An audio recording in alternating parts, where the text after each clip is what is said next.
Well, thank you very much, and welcome everyone. And yes, remember the QR code for asking questions towards the end.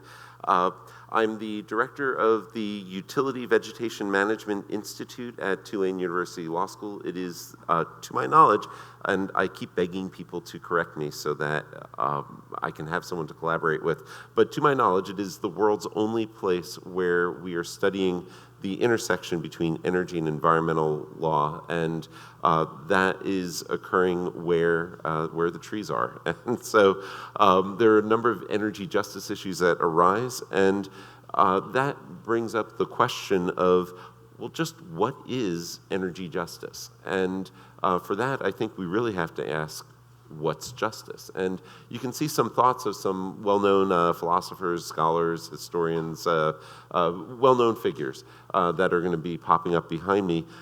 It's an interesting question for a law professor to ask. What is justice? And I think, ultimately, what we're going to have to resolve is that there's no really one good answer for what that is, but there are agencies and other groups that will adopt their own definition. And so when you're interacting with them, it's best to use their definition in order to fit within what they're looking for. Ultimately, what's justice? Well, we're all familiar with the golden rule, right? Do unto others as you would have them do unto you. The platinum rule is treat others the way they would want to be treated. I think that's also a thing to keep in mind when thinking about justice issues. There are, by the way, 3 panelists for this program. One of our panelists is running a little bit late. He'll pop in at the end. But what I'm going to do right now is I'm going to turn the program over to our panelists to talk about different aspects of how they empower communities through energy justice. And so each of my panelists will introduce themselves briefly, and then we'll talk about what their area of specialization is. So with that, I'll turn the stage over to Patrice. Patrice. Thank you, Larry. I'll see if I can get this to work. So good morning, everyone. I'm Patrice Lahlum, and I lead the portfolio of work at the Great Plains Institute that covers carbon management and industrial innovation. And the Great Plains Institute is a nonpartisan, nonprofit organization. We're essentially an energy policy and technology think tank. We're based in Minnesota, and Minneapolis is our home office. And we have about 80 employees at GPI, all focused on climate and energy initiatives. And we're all focused in our work every day trying to reach a net zero carbon emissions economy. And we want to make sure that we do that for the benefit of people, for the benefit of the environment, and also the economy. And so in my work on carbon management, that's an area, technology suite that has sort of started to come of age here in the last few years, especially. And Louisiana, certainly, many people spoke to this yesterday, is a place where carbon management technologies, both based on the industrial makeup of the state and the geology that you have available to you, it's a place where these technologies may deploy. And so in thinking about that, we spend a lot of time thinking about energy justice, thinking about community voice, and all of that, and also just the basic education around what the suite of technologies are, and trying to help position communities so that they can imagine and design an energy future that they want. And so through our work, we do work at the federal level on federal policy design. We work with states and state regulators looking at legal and regulatory framework for the development of carbon management technologies. But we also have begun to do a lot more work at the community level. And the work that we do is rooted in science. It's rooted in analytical work and research. And one of the things that I think has been missing from what can sometimes be very charged conversations about what justice is in an energy community, how to correct and repair some of the harms that historically have happened. We want to take a look at what data is out there and what kind of research can we do to empower communities so that they have the same data, the same information, so that they can come into a conversation with a local government official or a project developer from the same place. And so a couple of years ago, we began work to develop a Louisiana decision support tool for carbon management projects. With that goal in mind. And so we worked with a firm called SWCA to develop a geospatial tool that layers all of the existing analytical data that's out there and that's informing decisions, like the EJ mapping tool, for example, that EPA has. But after doing all of that, then we came into Louisiana to meet with and learn from community members. We worked with a firm called Franklin and Associates, who has deep roots here, to get feedback directly from communities, and held meetings and focus groups in communities to make sure we understood also, on top of the environmental factors, what social factors should be considered in the development of the tool. And so, this slide details some of those social factors that we considered. And now we have developed a second decision support tool for the state of Colorado. One of the things that I find interesting is that communities and community voices don't particularly want to weight any one of these concerns higher than another, given how different communities are affected by various social factors. And then we also got feedback, based on the environmental factors that are included in the decision support tool. And, based on all of those ratings, that's how we ultimately designed the tool to work. And so carbonactionalliance.org is where the decision support tools live on the World Wide Web. And so, we encourage any and all people to interact with the tool, to learn, to gather data. We have, places for direct feedback. We're continually getting feedback from people and revisiting how the tool is presented and designed. We're working on some training programs and mechanisms and more outreach in states like Louisiana to have more conversations, because we all know that energy work, or our energy system, is complex. Both the production and the use of energy, and the solutions, if we're all aiming toward a cleaner net zero energy future, those solutions are complex. And at this point, I don't think it is worth taking any technological solution, regardless of how complicated, off the table. And so that is part of why we do our work. The last thing that I'll mention before I turn the microphone back over is that we also have a carbon management civic toolkit that's available on the Action Alliance website. I often tell people that the Carbon Action Alliance, that work, I view it as kind of the People magazine lens of carbon management. These aren't easy topics to talk about. My daughter, when she was younger, used to tell people that what mom did was, I worked to put carbon dioxide in a special place. And maybe it needs to be as simple as that. But at any rate, I really encourage you to check out the website and to provide us feedback. And with that, I'll turn it over to Larry. Okay, well, thank you, Patrice. Next, we're going to hear from Alex, and you'll probably need that device to be able to advance your slides. So. Hi, everybody. My name is Alex de Gramont. I'm a partner at the law firm of Womble, Dickinson in Washington, D.C., where I head the international disputes practice. I am not a U.S. regulatory lawyer. I'm typically not involved in U.S. environmental issues. I focus on disputes, for the most part, between energy investors and governments. So I'm going to approach this from the perspective of international law and how that law has developed over the past 20 years or so, and we can get into some of the possible implications for U.S. law. I'm not always sure to what extent U.S. law is driven by international law or vice versa, or whether there is sometimes a complete disconnect between the two.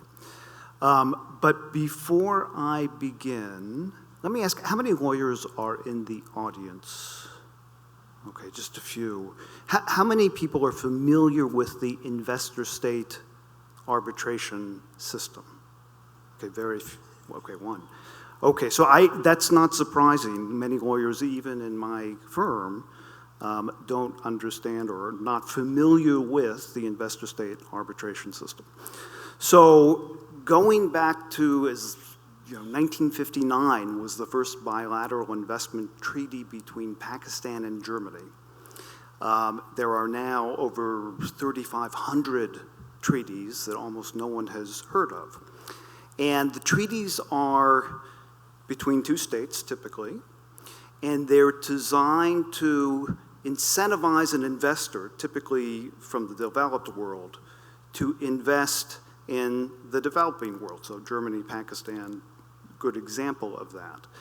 And the incentive for the investor is that the treaty guarantees a number of protections: freedom from expropriation without compensation, fair and equitable treatment, which people argue about what that means, and perhaps most controversially, in many of the treaties, the right to international arbitration for when the investor claims that the state has deprived it of one of these protections, right? So, and I'm going to take a step back here to talk about my understanding of energy justice, and we used to talk a lot about environmental justice, which is making sure that people are not impacted disparately by the environmental problems that energy mining often cause.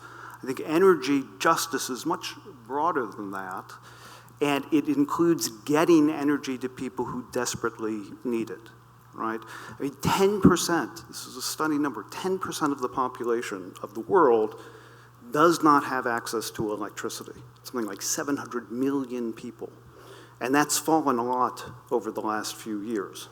So in a sense, the investor-state system is designed to incentivize investors to bring energy projects to where it's desperately needed, and ideally, to ensure that energy is brought to these communities with a minimum of environmental disruption, a minimum of disruption to indigenous cultures, indigenous people, local people.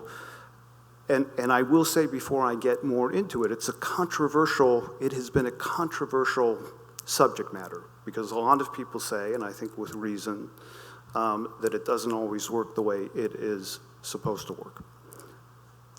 And we'll talk a little bit about that in a few moments. But first, let's take a look at some of the typical claimants in investor-state cases. I don't know if you can read that, but I mean, it's a variety of different types of companies.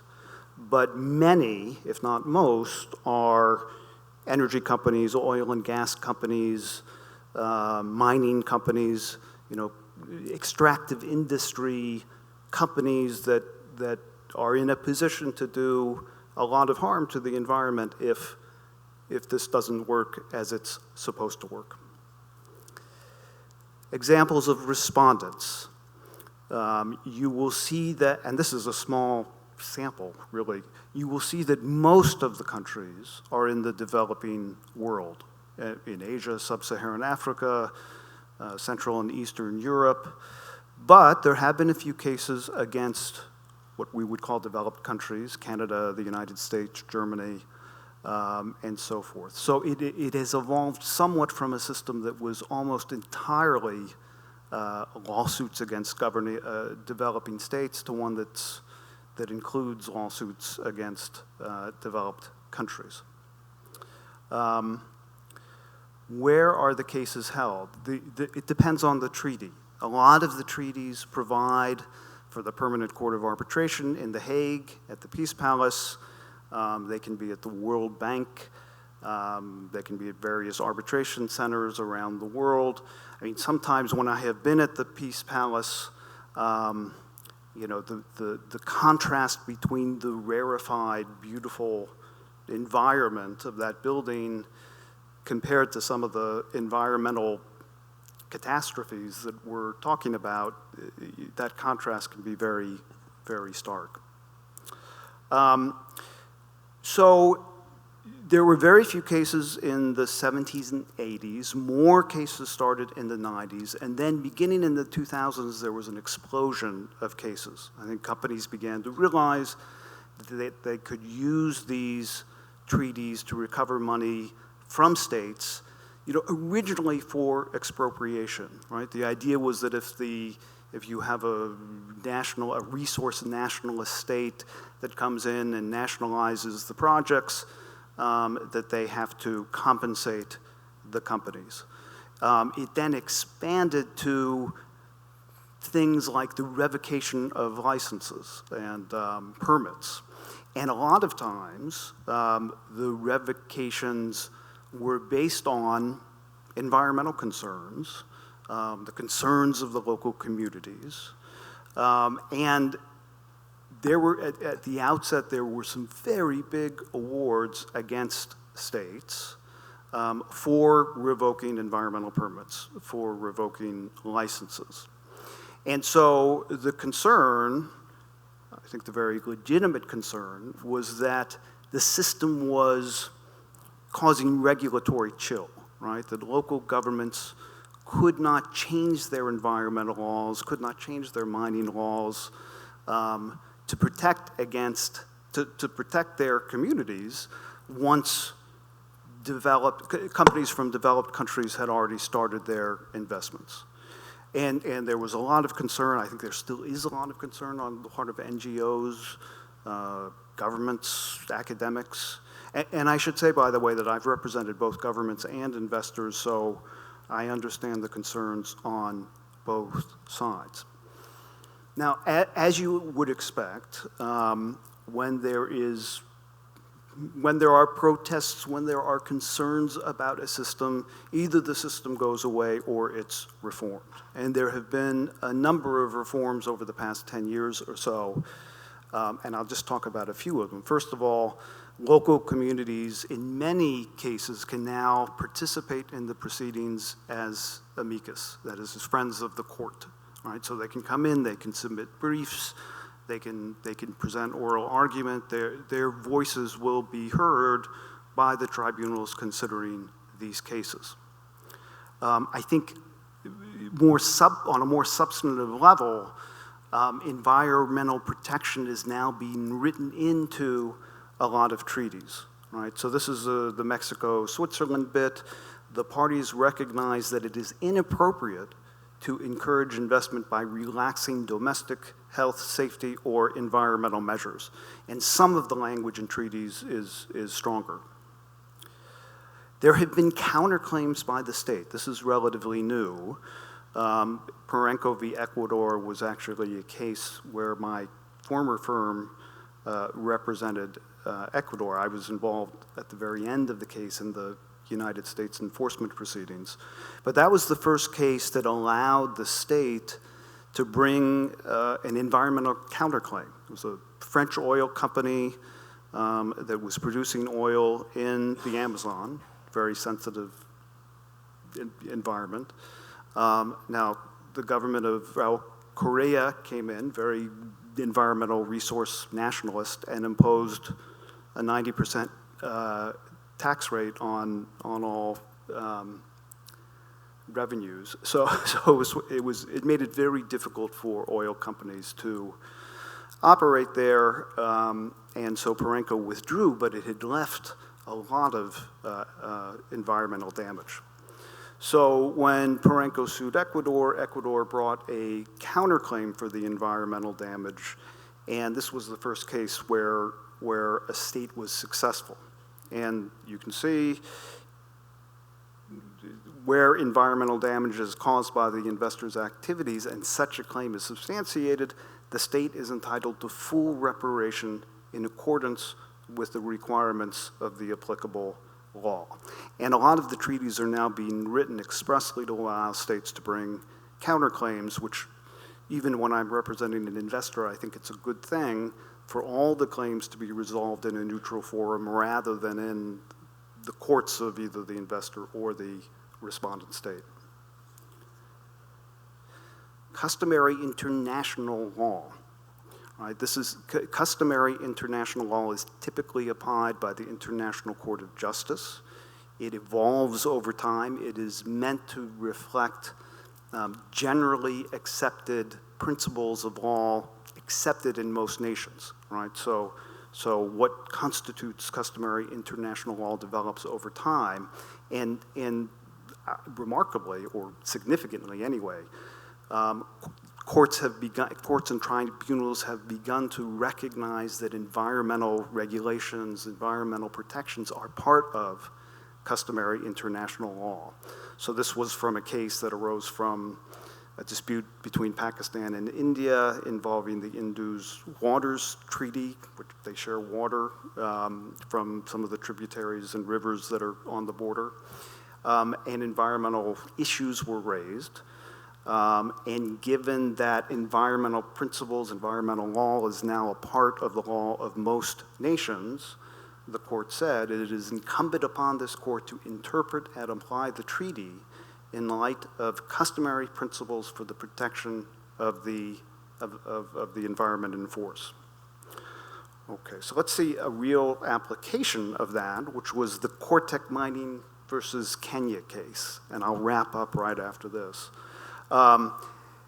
This was a mining case, not an energy case, but the government revoked the licenses because the company had not done a proper an EIA, an environmental impact assessment.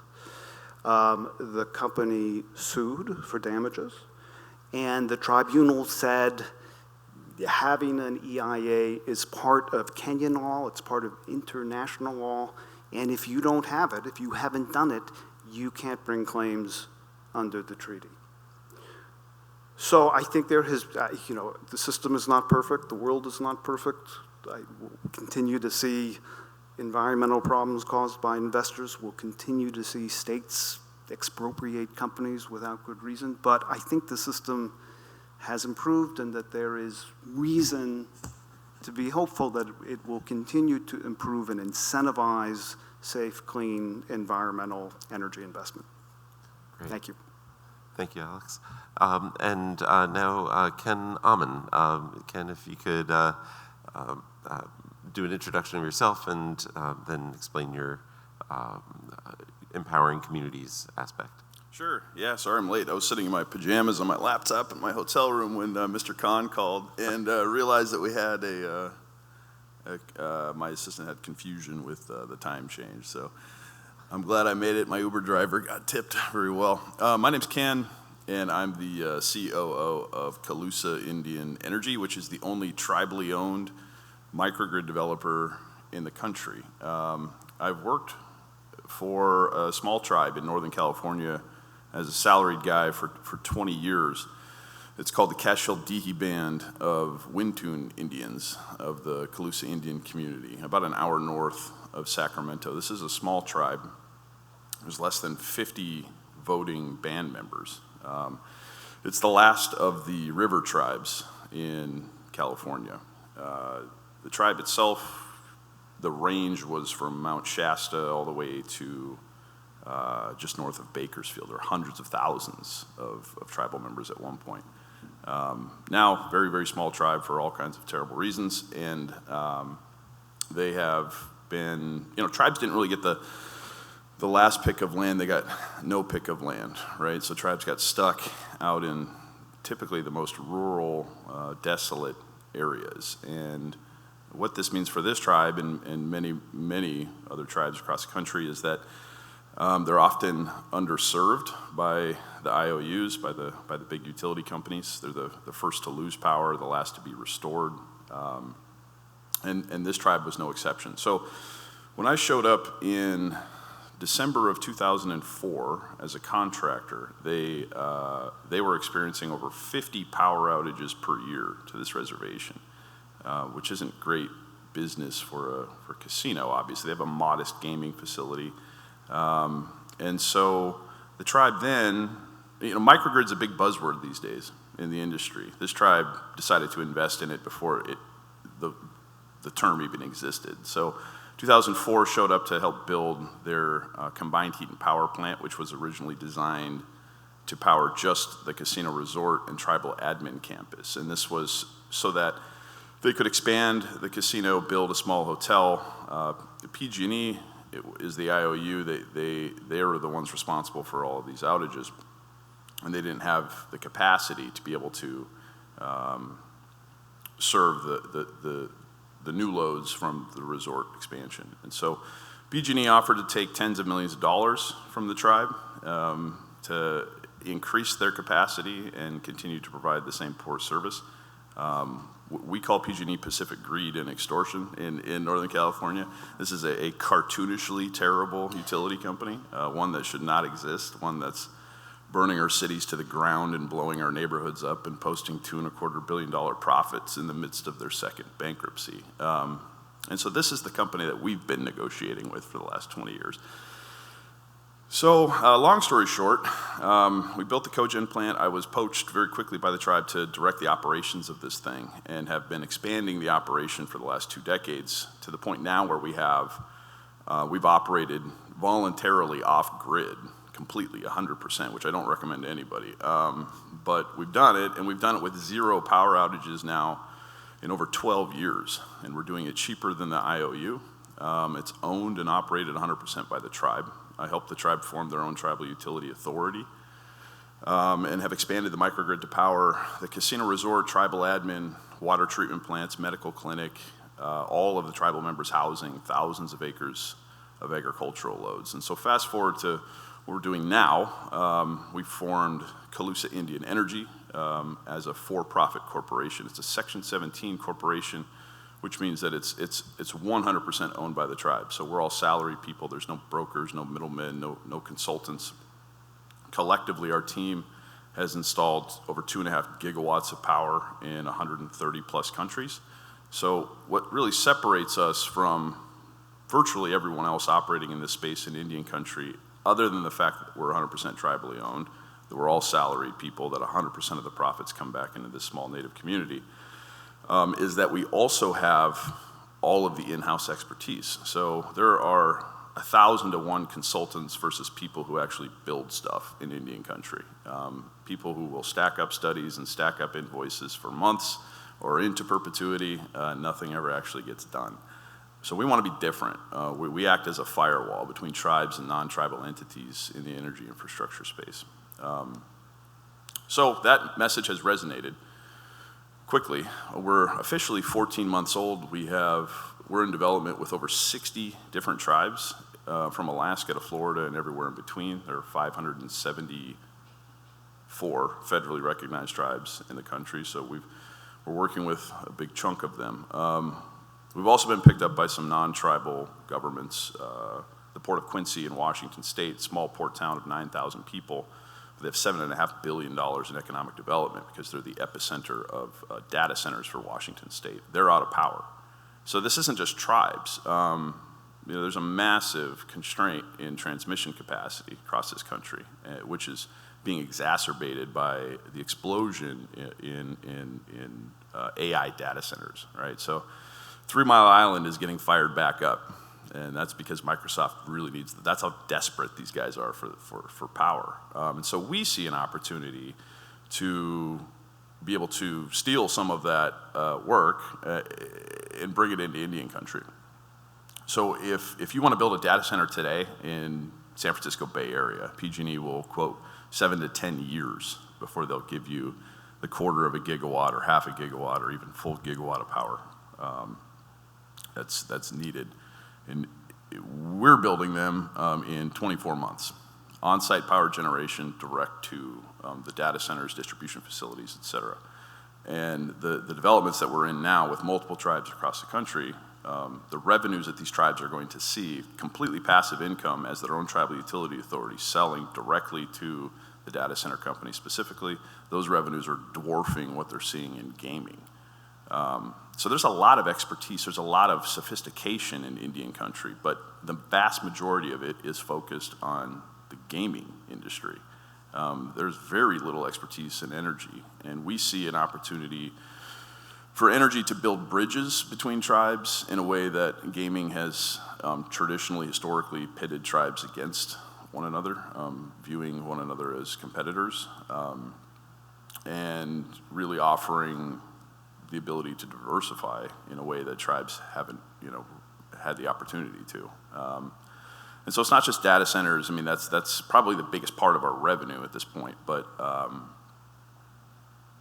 like I said, I'm a salaried guy. These aren't the projects that get me out of bed in the morning. The big gaming tribes are awesome. It drives a lot of revenue for this little tribe that I work for. But I get paid the same either way. So the tribes that I care about are the ones who nobody's coming to help. We have all the expertise to be able to do that. So our tribe's chairman has told me that if we can make $1 in profit off a tribe that doesn't have any resources, that he'll let me take that job because they're being subsidized by the big gaming tribes, by these non-tribal entities as well. And so that's where we're able to make a revolutionary impact. 1.4% of Americans today have no access to electricity. In Indian country, in Native America, that number is 14%. 10 times the national average. In America in 2024, the Navajo Nation alone is 15,000 families today who've never had electricity. It's a third world country in the heart of the empire. And nobody's coming to help because there's no money to be made, right? And that's not the only thing, but that's the biggest thing. There's a lot of bureaucracy on the Navajo Nation that makes it difficult to operate there. And frankly, with a lot of tribes. Navajo is unique because it's massive. That being said, there are other channels. So I'm the vice chairman of a nonprofit called Tribal Energy Solutions, of which Mr. Kahn is also a board member and a critical component from day one to getting this thing off the ground. The whole focus of this 501c3 is to bring power to those 15,000 plus families on the Navajo Nation who've never had it, using alternative means and methods, whether it's microgrids or nanogrids or not just transmission power, not big power from the utilities, on-site fuel creation, on-site power generation and distribution. Anyway, I don't know how much time I've got here. I don't have a. Is that my? Yes, is that my? Yeah. Okay. You're out of time, but yes, and thank you for bringing up Tribal Energy Solutions. That's. I think it's an important way forward. It's certainly not the only entity that is trying to work to get power to the Navajo, but as Ken mentioned, 15,000 families, and when the Navajo talk about a family, they're talking about 4 generations living together. So really, these 15,000 families represent about 200,000 Americans, give or take, and living without electricity. And I can tell you as a professor, when I give an assignment to some students and they feel it's dreadfully unfair that something's due on Friday, imagine if the real due date was when the power in your device ran out because there's nowhere to plug it in. Imagine without electricity, you have no water. With no water, you have no showers, you have no bathrooms, people using outhouses. They're living like it's 1824, not 2024. And that should be an outrage to all of us, that people in America should be living this way. I mean, we heard Alex talking about the number of people in the world living without electricity. We tend to think of it as a third world problem, and yet there are people living in some of these third world countries that we think of that way who have a higher standard of living than people living in Arizona. And again, this is the kind of thing that we really need to work to change. And I have one question prepared for our 3 panelists before jumping into audience questions, but that question has to do with understandably, our recent election. And the question here, and we'll just go in order. We'll go Alex, Patrice, and Ken. what impact do you expect that the recent election that we've just had will have on your program and on energy justice issues generally? And if we could maybe take 1 or 2 minutes per person. I realize it's a big topic with very little time, but I do want to be able to get to the audience as well. Yeah, no, it's a great question, and it's a really hard question, and I feel like part of me wants to give up. I should not make any predictions anymore. I think the Trump administration very explicitly has an America First policy. I don't think there's going to be any interest in promoting energy investment in the developing world. To the extent that comes, it will have to come from companies who see the possibilities, both for profit, and believe that the profit in the long term will outweigh the risks. Very quickly, I was at an industry conference in Houston yesterday, where many of the big producers, big companies were present. And, in some ways they're excited about the Trump administration. In other ways, they're saying, this is only 4 years. We have to keep planning for the future, and the future involves an energy transition. And we're not going to really change all that much because we plan for the long term. Thanks, Alex. Patrice? Sure, thanks, Larry. So for my entire career, I've worked in what I like to call the messy middle. Straddling both political parties, working with industry, working with labor unions, working with environmental NGOs, and that's one of the reasons why I still have great faith in our collective ability to make this transition, this energy transition. And I think, globally, the trends are certainly there. I think that even with the change in administration and congressional makeup, the investments that are already being unleashed via the infrastructure law that was passed a couple of years ago, I think the seeds have been planted, and I think that states and communities and people generally are going to start to really understand and reap the benefits of what's possible. I don't like to refer to it so much as an energy transition, as I think we're undergoing an energy transformation. And for a lot of us that are, adults in our professional careers working this time, we weren't necessarily active or involved or alive when the interstate highway system was built, or rural electrification took place across the country, kind of that last mile of transmission. And clearly there's still a lot of lingering issues, but I, for one, have to, I guess, look to a place of hope and opportunity. I think we have a shared responsibility to seek a cleaner energy economy, and I'm hopeful that that's the direction we'll head. Great. Thank you, Patrice. And Ken? I'm much less hopeful. I think we just got set back 100 years in a lot of ways as far as climate change policy. I think it's pretty obvious what this administration's priorities are. As far as the impact to my work and to our work and to electrifying and promoting tribal energy sovereignty, I don't think Trump and the like get in our way a whole lot. Like Patrice said, the Inflation Reduction Act is law, right? So a lot of most of this is baked in. I don't think they'll take a sledgehammer to it, but I'm sure they'll take a scalpel to it. And there are going to be incentives that dry up. We have 4 years of Trump as a reference, and there's a massive amount of funding that dried up overnight in Indian country for federal grants especially. So the IRA is the biggest injection of federal money into the economy since the New Deal. Elon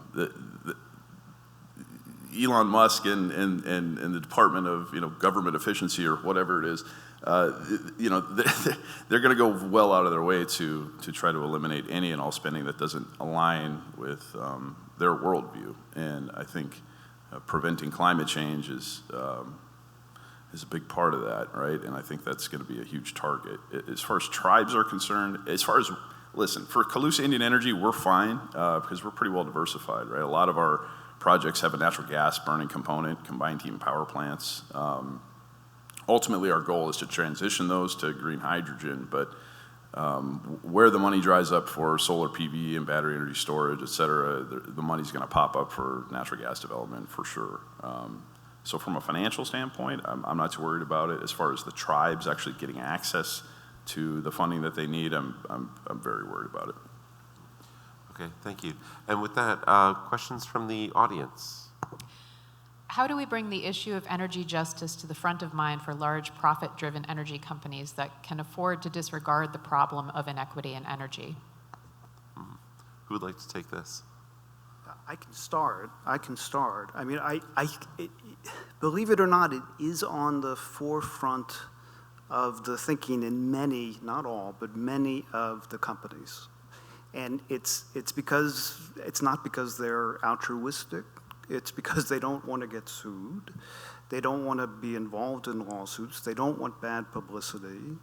I have seen the change in community outreach in the developing world by many of the companies that I have worked with, right? And they don't want protests to disrupt their projects. They don't want news of pollution, contamination, to destroy their projects. So many of them have serious on-the-ground ESG programs. They're working with communities.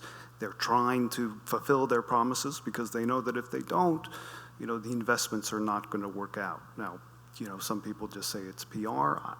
I think I have seen a real desire to improve the situation again, not for altruistic reasons, but because it's ultimately what's going to keep the project going and make it profitable.